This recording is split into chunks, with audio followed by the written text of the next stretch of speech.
சரி நம்ம கான்வர்சேஷன்லயே சொன்னீங்க. ஒரு பாட்டிமாவ இன்னைக்கு பார்த்தேன் அப்படின்னு சொல்லிட்டு. அது இப்போ 60 பிளஸ் இருக்கவங்களுக்கும் நீங்க எண்டோஸ்கோபி பண்ணுவீங்களா?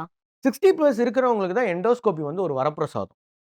என்னன்னா 60 பிளஸ், 70 பிளஸ், 80 பிளஸ்லலாம் வந்துட்டு அனஸ்தீசியா காம்ப்ளிகேஷன்ஸ் ஒரு பக்கம், சர்ஜிக்கல் காம்ப்ளிகேஷன்ஸ் 2வது, 3வது காம்ப்ளிகேஷன்ஸ் எங்க வரும்னா, காயம் ஆறுறதுல வரும்.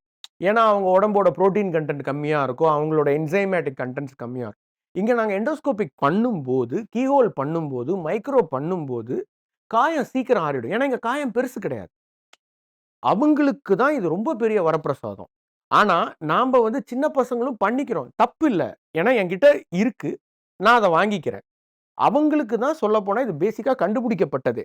ஏன்னா, நான் இந்த 13, 14 வருஷத்துல கல்கட்டால ஆரம்பிச்ச அன்னையிலிருந்து, பெரியவங்க கேட்கிற ஒரே கேள்வி என்னன்னு வச்சுக்கோயேன், நான் நாளைக்கு இருக்கேன், இல்ல. அது எனக்கு தேவையில்ல. ஆனா, நான் இருக்கிற வரைக்கும் நடந்து பாத்ரூம் போணும்.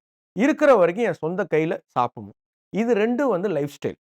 ஸ்பைன் ஸ்பெஷலிஸ்ட் ஆன என்ன மாரி ஆட்களால அத திருப்பி குடுக்க முடியும். அத அவங்க சொல்லலாம். நான் நாளைக்கு இருக்கேன், இல்லன்னு. அப்படி கிடையாது. அவங்கள இருக்க வச்சு குடுக்கிறது தான் இந்த நியூவர் மொடாலிட்டீஸ்.